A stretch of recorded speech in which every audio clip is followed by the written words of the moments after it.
Bahkan kita mengenal cerita-cerita misalnya media massa Tempo dibredel berapa kali ya karena kritis terhadap pemerintahnya. Itu bukti bahwa sebenarnya di era Orde Baru masyarakat sipil dibatasi perkembangannya. Oh gitu.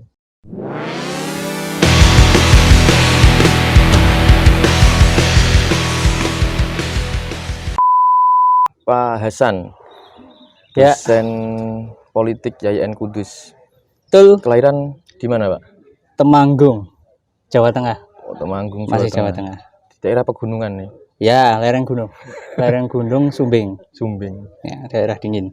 Sebagai dosen tentu saja gelarnya sudah S2 ya, magister ya? Iya, betul. Magister ilmu politik dulu. Magister ilmu politik. S1-nya dulu? Dulu kebetulan S1-nya komunikasi, terus lompat ke ilmu politik. Komunikasi di mana dulu? Dulu di Universitas Muhammadiyah Jogja, terus Jogja. Lanjut di Universitas Indonesia. Di UI ya, Jakarta. Ilmu politik. Ilmu politik. Nah, ini saya ingin ngobrol soal dunia politik, tapi dunia politik yang mungkin anti mainstream, Pak Hasan. Gitu ya. Kalau yang lain ini kan berbicara tentang parpol itu ya. Bicara tentang sosok tokoh-tokoh politik, tapi kita ingin membahas tentang masyarakat sipil. Ya, betul. Yang sebagai pemilik hak suara, sebagai pemilih gitu kan. Dan masyarakat sipil tentu saja bagian yang utama tentu saja. Ada banyak sekali gerakan-gerakan masyarakat sipil yang muncul di Indonesia. Nah, itu kira-kira pandangan Pak Hasan gimana sejarahnya sampai kemudian kondisi saat ini? Ya, jadi pertama terima kasih ya Pak Wahyu sudah mengundang di podcast klikfakta.com .com ya. Nah, ini saya rasa diskusi seperti ini perlu dirutinkan ya, diskusi tematik mungkin dengan teman-teman ngobrol mahasiswa santai tadi ya kan, ya ngobrol santai lah formatnya ya. Dengan teman-teman aktivis termasuk teman-teman dari partai politik barangkali ya. Kalau kita bicara soal masyarakat sipil ya ada sejarahnya ya. Nah, memang organisasi masyarakat sipil dulu di era Orde Baru ini dipres habis-habisan ya. Kebebasan berserikat dan berkumpul ini diawasi secara ketat ya melalui Orde Baru ya, karena memang di zaman Pak Harto atau Orde Baru ini penuh dengan aturan ya, penuh dengan restriksi atau pembatasan-pembatasan ya, karena memang orientasi saat itu adalah Orde Baru disetting untuk percepatan pertumbuhan ekonomi ya.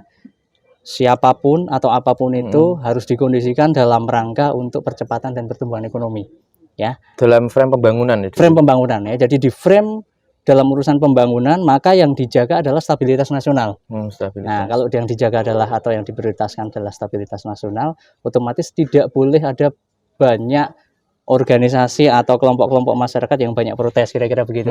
Banyak aspirasi ya. Kira-kira Pak Harto pengen ngomong bahwa udahlah ikut aturan saya aja.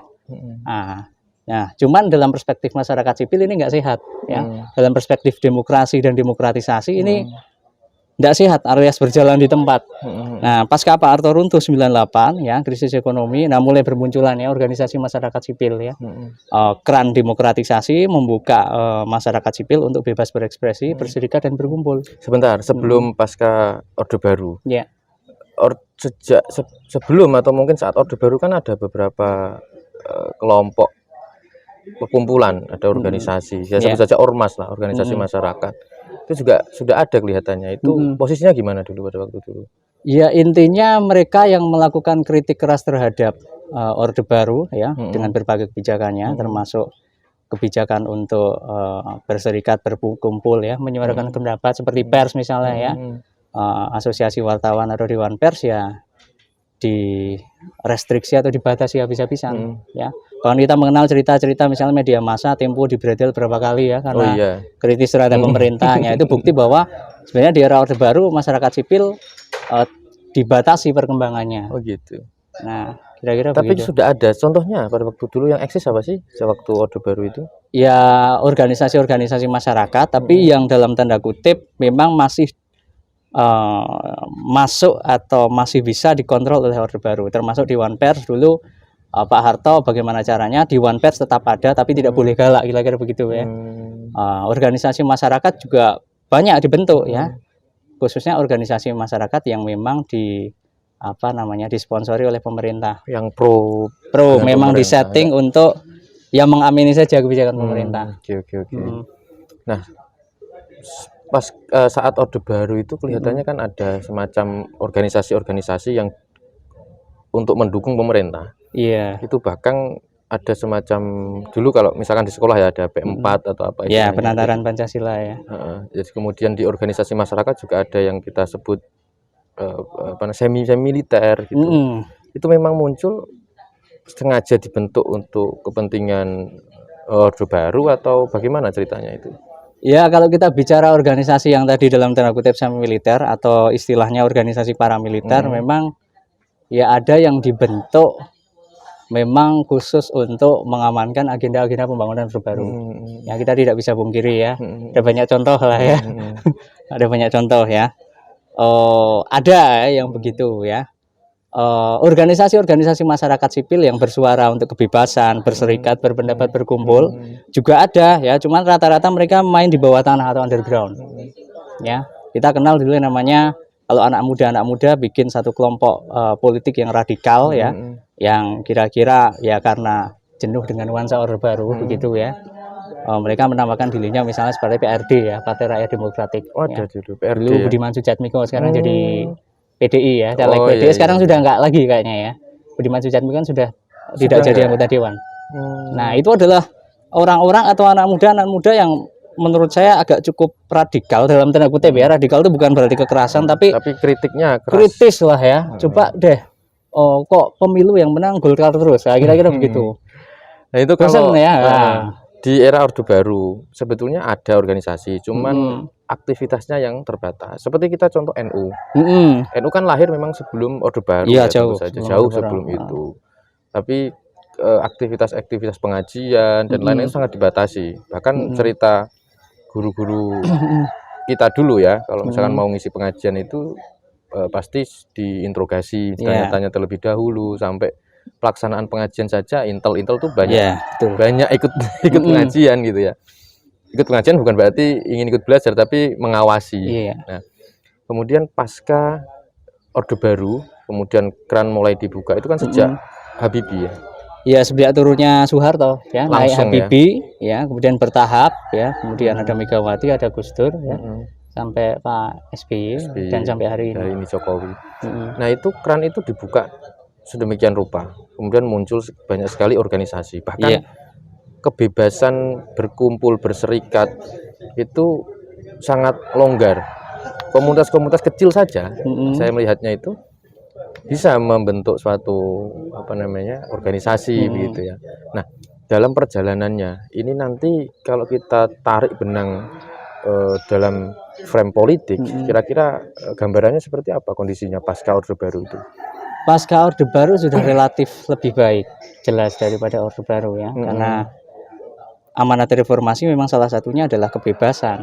Ya, amanat reformasi itu selain pemisahan atau pembubaran demi fungsi ABRI, ABRI nggak boleh masuk politik ya. Dulu kan masuk politik ya, dia punya hak istimewa. Kemudian tuntaskan reformasi birokrasi ya. Korupsi harus diselesaikan dengan membentuk KPK. Dan salah satunya lagi adalah jaminan atas kebebasan sipil. Nah, kebebasan sipil ini yang kemudian mendongkrak organisasi-organisasi atau masyarakat untuk mendirikan satu perkumpulan-perkumpulan tersendiri ya. Nah, dia punya ekspresi politik apapun silahkan, selama tidak melanggar konstitusi ya, melawan Pancasila dan Undang-Undang Dasar, kira-kira begitu. Ya, sampai sekarang kita bisa menikmati ya. Oksigen kebebasan itu sampai sekarang bisa menikmati kita.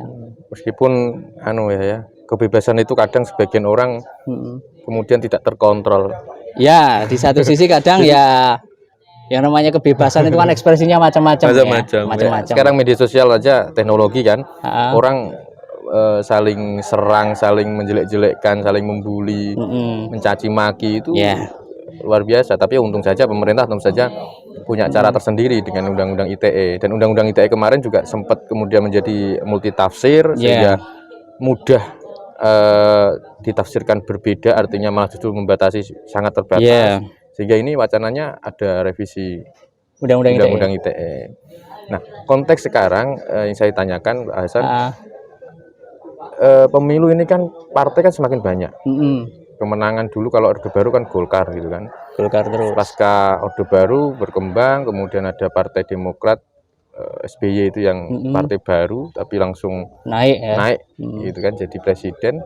Kemudian saat ini juga ada Jokowi yang notabene memang apa namanya sebelumnya tidak menjadi tokoh nasional sebetulnya, tapi dia lahir dari Solo, wali kota, kemudian naik gubernur dan jadi presiden. Nah, dinamika ini, komunitas-komunitas yang banyak ini, organisasi-organisasi yang ada ini kan semakin banyak ini. Dalam frame politik sudah banyak nggak sih yang partai ataupun calon baik itu calon kepala daerah maupun legislatif begitu memanfaatkan komunitas-komunitas ini sebagai basis massa.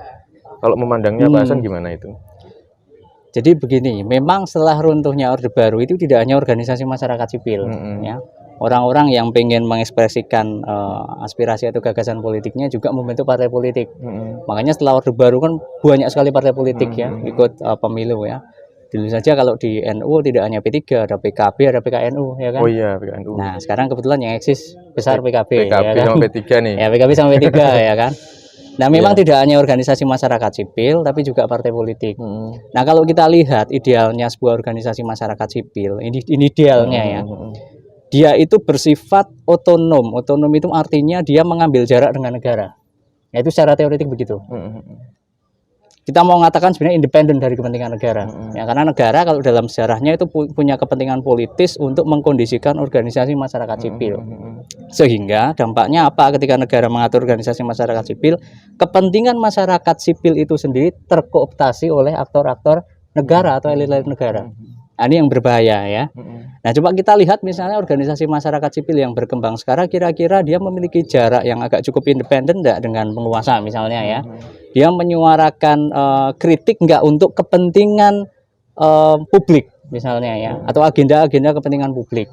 Nah, kalau dia memiliki ekspresi-ekspresi itu, saya rasa ya ini masih berada di tracknya ya.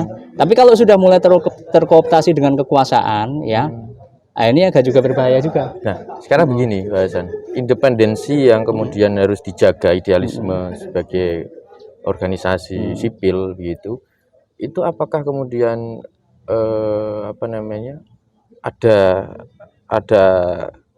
kerangka tertentu, misalnya begini, apakah harus kemudian selalu mengkritik, apakah tidak diperbolehkan untuk kemudian mendukung atau mensupport terkait dengan kebijakan misalnya? Apakah selalu mengkritik? Boleh saja dalam tataran mendukung, tapi tetap harus mengekspresikan suatu kritik. Karena dalam sebuah negara demokrasi itu kita tidak boleh percaya 100% pada berjalannya kekuasaan. Oh, begitu ya? Itu dalam segala negara demokrasi. Setting pemikiran. Iya, itu negara demokrasi begitu. Harus ada check and balance. Check and balance. Ya, demokrasi disetting untuk itu. Seberapapun itu kuat organisasi masyarakat sipil boleh mendukung kebijakan pemerintah, tapi tetap harus punya batas-batas di mana independensi harus dijaga. Karena memang dalam negara demokrasi itu kita nggak boleh percaya 100% dengan kekuasaan. Itu teorinya begitu. Harus ada semacam skeptis gitu. Iya, betul. Ya, keraguan-keraguan harus ada. Memang begitu dalam negara demokrasi. Negara. Termasuk tentu saja pemerintah secara umum ya, tidak hanya di pemerintah pusat. Kalau kita di Indonesia ada tingkat provinsi, ya, tingkat kabupaten, bahkan tingkat desa. Ya, bahkan tingkat desa ya. Oke. Nah, sekarang gini, 2024 ini kan sebentar lagi pemilu serentak sesuai dengan undang-undang yang terbaru. Ya, serentak ya. Serentak. Jadinya luar serentak. Biasa nanti. Kesibukannya luar biasa tentu saja. Nah, karena serentak begitu kan, kira-kira eksistensi dari organisasi-organisasi masyarakat sipil itu masih dibutuhkan nggak sih bagi para kontestan politik untuk kontestasi 2024? Iya, dan seberapa efektif nih ya pertanyaannya? Organisasi masyarakat sipil pasti baik secara formal maupun informal punya afiliasi terhadap partai politik ya, itu kita nggak bisa nafikan. Itu pasti ya, jelas di mana-mana ya. Cuman ada kecenderungan itu. Ada kecenderungan ya si organisasi A ini lebih cenderung preferensi politiknya ke partai A ya kan. B ke partai B. Boleh-boleh saja ya. boleh-boleh saja. Tapi begini ya, yang tali penghubung antara organisasi masyarakat sipil dengan partai politik itu jangan hanya tali atau hubungan yang bersifat untuk mengerahkan massa atau menyerahkan basis massa, tapi lebih pada hubungan yang bersifat memberikan mandat politik. Memberikan mandat politik, si organisasi A punya kepentingan politik apa yang berorientasi pada urusan-urusan publik, ya. Misalnya tadi saya bilang diskusi kita tentang misalnya proteksi terhadap kalau dalam bahasa Islam kaum mustadafin, para orang-orang pekerja buruh yang kepentingannya hari ini dalam Undang-Undang Cipta Kerja ini agak menyedihkan, ya. Organisasi masyarakat sipil harus punya mandat itu terhadap partai politik, ya. Tidak hanya mendelegasikan calon ya elit strategis atau supply terhadap elit strategis nasional, tapi harus punya titipan-titipan politik, dalam artian visi politik apa yang ingin dimandatkan terhadap partai politik. Kalau di Indonesia sendiri kan belum mohon maaf bahasa saya belum sedewasa itu, artinya begini. Oke lah, kalau di Amerika kita lihat partai buruh itu memang jelas ya, buruh berafiliasi terhadap partai apa gitu kan.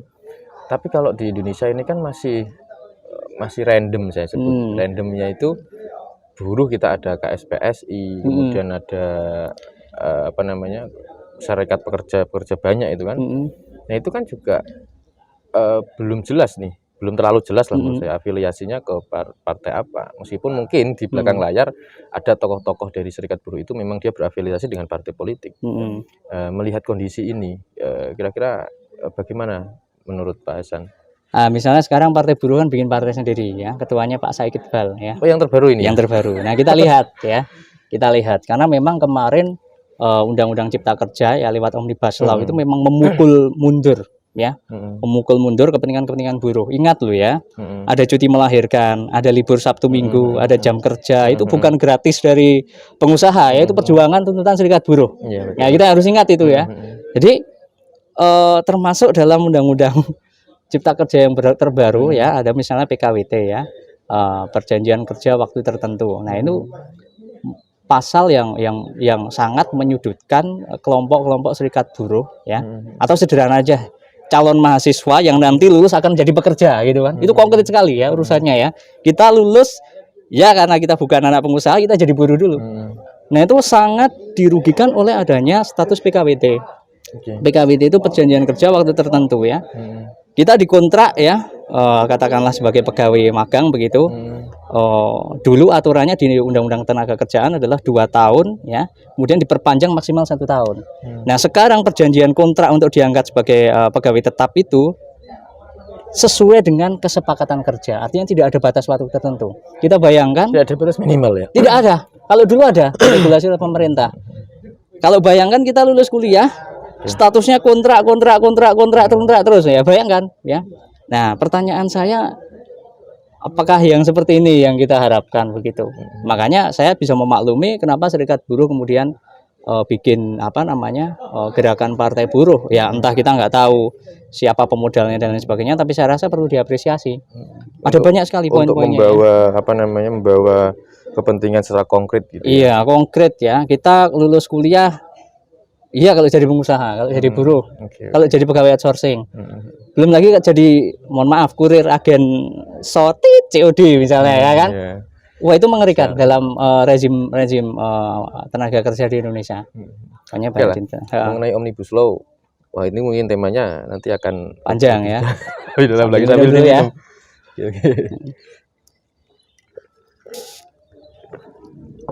Nah, saya ada hal menarik sebetulnya, yaitu tentang bagaimana nilai tawar para para kompetitor, para peserta pemilu nanti untuk bisa membawa kepentingan sipil, kepentingan rakyat lah saya sebut, lebih khusus rakyat sipil gitu ya. Ini apa sih yang kemudian dibutuhkan oleh apa namanya, para peserta kompetisi pemilu?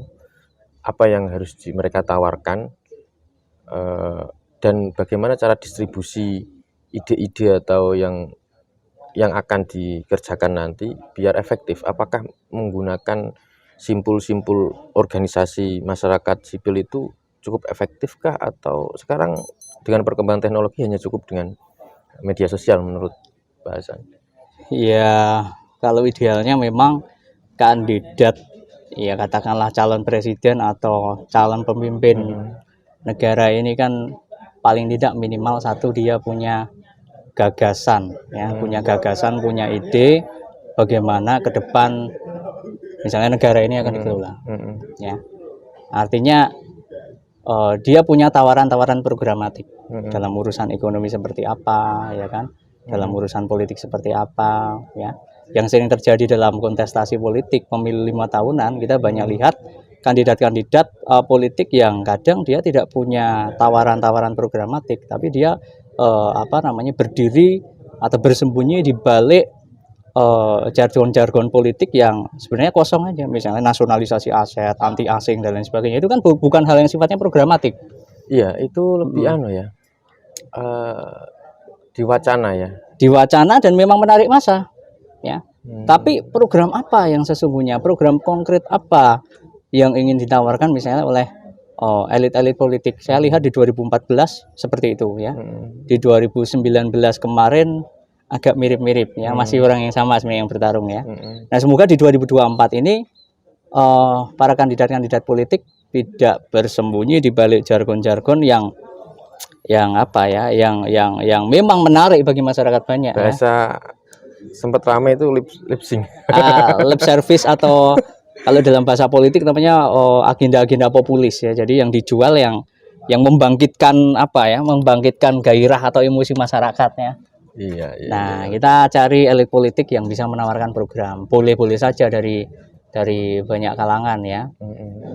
Kalau dulu kan yang di 2014, kalau boleh jujur kan dari organisasi masyarakat sipil, ya mungkin tidak semua, ya, tapi yang saya dapat dulu ketika kuliah, yang penting tidak si itu yang jadi, karena ini adalah orang lama warisan Orde Baru, kira-kira begitu. Gitu, langsung ya. Langsung label. Iya, langsung label, ya. Karena aktivis reformasi punya trauma terhadap itu, ya. Ya, mohon maaf, kepemimpinan sipil dengan kepemimpinan militer kan beda, ya. Pengadilannya aja beda, ya kan, kulturnya beda, apalagi dalam mengelola negara pasti beda, ya. Mengelola negara kan nggak bisa kalau kita nggak sependapat, kita kemudian mengeluarkan pistol, nggak bisa, ya kan. Kepemimpinan sipil kan harus terbiasa dengan perbedaan pendapat, ya. Itu sebenarnya menarik bicarakan soal ini. Sebenarnya banyak sekali, ya, kalau apalagi kita bisa breakdown, kita ambil contoh beberapa organisasi masyarakat sipil. Yang saya tanyakan mungkin Pak Hasan itu berkait dengan ke depan, bagaimana bargaining position organisasi masyarakat sipil. Jadi kalau beberapa tahun yang lalu, kalau saya pribadi mengamati, itu kan selalu menjadi objek, ya, selalu menjadi objek. Bagaimana kemudian bisa menjadi subjek, pemain lah kira-kira gitu, atau gimana? Ya, pemain secara langsung barangkali, tapi kalaupun tidak langsung kan nggak mungkin nih semua bermain secara langsung, tapi bagaimana bisa memposisikan yang ideal sehingga bisa kemudian apa yang kepentingan masyarakat itu bisa terakomodir secara maksimal gitu loh. Nah, itu kira-kira bagaimana ke depan, pertanyaannya adalah bagaimana ke depan biar organisasi masyarakat sipil, ya, entah itu ormas begitu, ya, atau bahkan juga sampai tingkat LSM mungkin, ya, itu memposisikan diri di dalam menuju pemilu serentak nanti, biar punya bargaining position, sehingga tidak hanya menjadi objek saja, apalagi objek mainan, ya. Mohon maaf saja, jangan jadi objek mainan yang kemudian digunakan seolah-olah you jual kita beli gitu. Jangan seperti itu. Artinya bagaimana bisa memposisikan agar punya bargaining position. Ya, ini pertanyaannya berat, ya. Berat. Karena bagaimana, ya. Maksudnya bagaimana itu, ya, prosesnya kan OMS, organisasi masyarakat sipil itu kan masing-masing, ya. Iya, betul. Ada yang memang disetting untuk pragmatis, ya kan. Iya. Ada yang memang disetting untuk ya agak sedikit idealis gitu, ya. Progresif, makanya progresif itu kita harus punya capaian A, B, C, D, E, ya. Kalau untuk harga tawar, wah, ini yang pertama, harga tawar itu jelas basis massa dulu. Basis massa, ya. Basis massa, ya kan. Karena memang ya politisi pasti mendekatnya ke sana. Ya, cuman ya. kalau apa namanya, yang kita jual hanya basis massa tanpa kita punya tuntutan politik yang strategis. Maksudnya strategis itu ya tidak hanya kita titip si A jadi apa, tapi agenda-agenda politik yang lebih, ya ide tadi, programatik itu, ya. Organisasi A konstituennya siapa sih misalnya, ya. Ternyata banyak konstituen dari jamaah A ini masyarakat kecil, pedesaan, masyarakat miskin. Apa yang terjadi dengan mereka problemnya misalnya kan? Oh, problemnya adalah problem misalnya nih, yang di Jawa Tengah di daerah tertentu misalnya ada penggusuran nih. Nah, seberapa besar peran masyarakat sipil bisa titip itu maksudnya ya. Titip ini, titip tolong diperjuangkan dong. Ini konstituen kita loh, konstituen ormas loh ya. Ya. Nah, bisa nggak kira-kira titip agenda-agenda seperti itu? Diperhitungkan ya, kita punya basis massa, tapi ya jangan lupa bahwa konstituen kita, ya anggota-anggota dari ormas ini juga punya kepentingan yang sangat mendasar sekali tentang hajat hidup mereka sehari-hari. Ya misalnya tanahnya digusur jadi pabrik semen itu, nggak bisa nanam, ya sumber airnya nggak bisa lagi digunakan misalnya, keruh, ya, atau pencemaran lingkungan, itu kan hajat hidup yang paling dasar banget. Untuk masalah kayak begini, kalau dulu kan slogan misalnya ada partai yang selalu mengkampanyekan sebagai partai wong cilik, gitu ya, yang pro rakyat dan lain sebagainya. Tapi setelah kemudian posisi berkuasa, setelah punya posisi lah ya, entah itu penguasa secara langsung maupun sub dari penguasa, itu kemudian narasi-narasi itu menjadi nggak tahu nih, jarang-jarang kita dengar. Nah, menurut Pak Hasan, lebih baik itu memang partai politik itu untuk mengakomodir kepentingan rakyatnya itu memang spesifik langsung kemudian menjual, ya bahasanya, menjual ide, program, gagasan yang secara spesifik, atau memang lebih baik itu secara universal.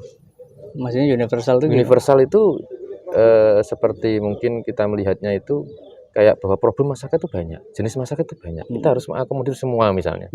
Itu lebih ideal seperti itu, atau kita cari mana problem masyarakat yang mayoritas itu apa, kemudian itu yang kita naikkan, yang kita perjuangkan.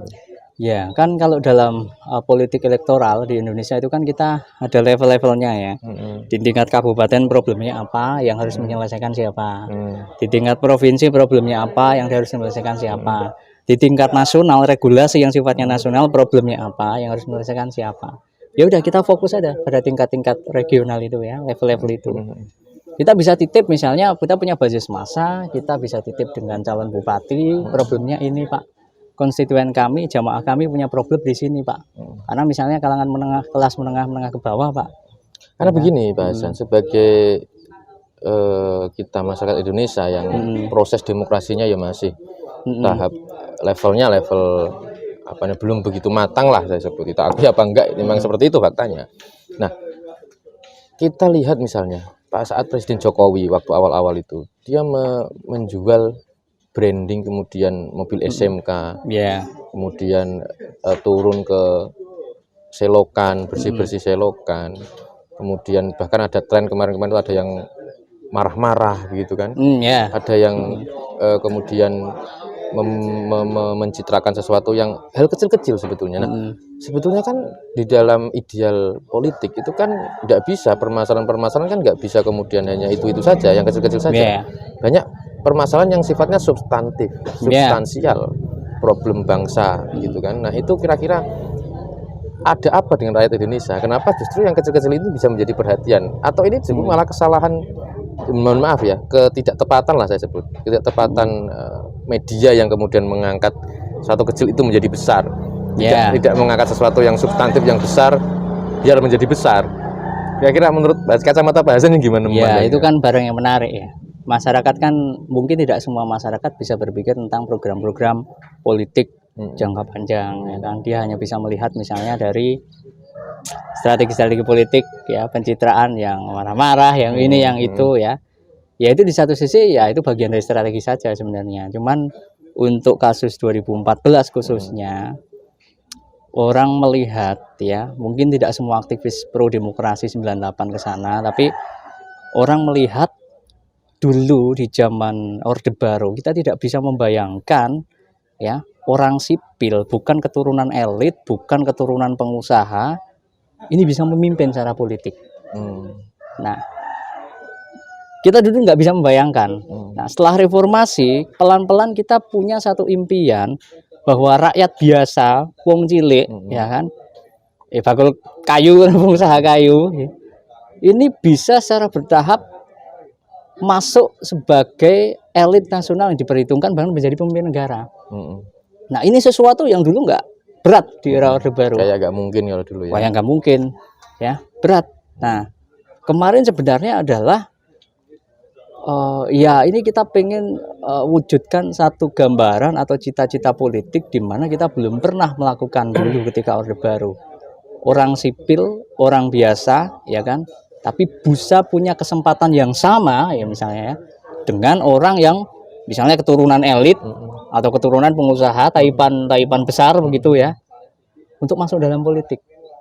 Nah, ini yang tidak bisa dibayangkan ya. Bukan saya pro terhadap siapa-siapa, tapi memang dari pembacaan saya kemarin, kalau dibandingkan dengan calon yang satunya, itu kan jelas terahnya elit, terahnya elit. Nah, orang sudah bosen kira-kira dengan gitu. Saya pengen orang yang biasa-biasa aja deh, yang coba mimpin. Berarti kan ini saya mengambil kesimpulan memang menegaskan bahwa apa namanya rakyat kita memang betul-betul belum dewasa di dalam proses demokrasi, di dalam menyeleksi atau menentukan apa namanya peserta politik mana yang dipilih begitulah. Karena itu tadi ada semacam hal kecil bisa di brand menjadi strategi, nyatanya juga berhasil begitu ya. Kemudian yang kedua ada rasa jenuh ketika pemimpin-pemimpin yang ada itu dulunya adalah mungkin orang-orang besar saja, kemudian akhirnya memilih yang dari orang biasa. Nah, ini kayak ritmenya ini apa namanya masih kayak mencari-cari kedewasaan dalam demokrasi. Iya, kita demokrasi baru berapa tahun ya. Amerika sudah mungkin menerapkan demokrasi ratusan tahun ya. Kita negara baru yang relatif baru ya. Kita kan negara berkembang, negara dunia ketiga ya. Kita sedang trial dan error dengan demokrasi. Kadang dengan trial dan error ya ada babak belurnya, itu biasa ya. Tapi paling tidak dari sekian sistem politik yang ada ya ini yang paling sedikit madarotnya. Ya, kalau kita timbang dari perspektif apa namanya rakyat dilibatkan dalam proses politik. Tuannya kan rakyat, ya kan, bukan raja, bukan keturunan elit. Tuannya kan demokrasi itu kan rakyat, bukan pangeran, ya kan. Nah, ini sistem yang menurut saya paling sedikit madorotnya dibanding dengan misalnya monarki, kerajaan, ya kan. Ya biasa trial dan error ini proses, ya kan. Secara nggak langsung kita membahas ini berarti ada semacam begini. Saya simpulkan mungkin sesuai nggak nih? Apa namanya? Bahwa hal-hal kecil, branding kecil itu masih efektif untuk pasar politik, biasanya pasar politik di Indonesia. Dan diakui apa tidak, memang itu yang diinginkan oleh rakyat ya. Secara nggak langsung maksudnya. Ya, namanya strategi ya. Hal yang sederhana, hal yang simple, yang branded, brandingnya itu apa namanya, yang ringan-ringan, yang nggak bikin orang tuh berpikir terlalu jauh, orang tidak apa namanya tidak harus menerka-nerka, lebih instan gitulah saya sebutnya. Ya bagian dari strategi memang ya faktanya yang terpilih yang biasa-biasa saja kan, yang biasa-biasa saja. 2014 ya misalnya sebut saja Pak Prabowo ya. Tampil dengan gaya yang tidak biasa. Kalau masih ingat pakai keris, naik kuda, ya kan. Tapi apa yang terjadi tidak terpilih kan? Ya saya tidak tahu apa namanya preferensi masyarakat kenapa jatuh pada Pak Jokowi. Nah, kalau kita bisa melakukan penyimpulan, mungkin ini simplifikatif ya, nggak semua dan belum tentu benar juga ya. Masyarakat ingin yang biasa-biasa aja sebenarnya. Itu yang kita bicara yang kemarin ya. Iya. Yang next kalau misalnya Pak Prabowo nyalon lagi ya belum tentu juga nggak dipilih lagi. Ya belum tentu ya. Barangkali lihat strateginya juga. Ya. Ya mungkin bagi kalangan tertentu suka dengan pencitraan yang yang gagah berani, ya kan, kuda, ya. Saya masih ingat keturunan Trah Diponegoro, ya kan, tabloidnya di mana-mana itu ya. Tapi mungkin ada sebagian masyarakat yang, wah, konkretnya saya ingin pemimpin yang mencerminkan kehidupan saya sehari-hari. Saya cari makan, simple, ya kan, ya sehari-hari lah. Daripada pemimpin yang muluk-muluk tapi nggak bisa, nggak setara dengan saya. Jadi pinternya Pak Jokowi itu membangun kesetaraan dengan masyarakat. Baju diluntung, ya kan, kampanye pakai kaos, pakai itu kan warga sekali, ya, masyarakat sekali, ya kan, dibanding dengan yang satunya misalnya, ya. Betul. Ya itu, tapi itu kita kontestasi itu kita melihatnya kan secara nasional. Jadi kalau di daerah juga belum tentu juga, ya Pak. Ya belum tentu juga, makanya tergantung karakteristik. Ya, tergantung masyarakatnya bagaimana. Ya, itu nanti akan diselesaikan melalui survei-survei politik, ya kan. Bagaimana kecenderungan masyarakatnya, suka yang seperti apa, ya kan. Tokoh yang seperti apa, agamis kayak atau nasionalis kayak. Ya itu diselesaikan lewat survei ya nanti itu. Karena memang kasuistik ya, di satu wilayah mungkin orang suka yang seperti ini, ya kan. Di tempat lain orang suka kandidat yang lain lagi, ya kan. Baik, sementara itu mungkin Pak Hasan pertemuan kita pada kali ini, mungkin next bisa disambung. Ya, harus disambung ya, diskusi. Saya tertarik untuk membicarakan tentang bagaimana gerakan mahasiswa. Kalau kemarin kan ada demo nih di Jakarta, di kota-kota yang Kudus lain. termasuk ya. Di Kudus juga termasuk.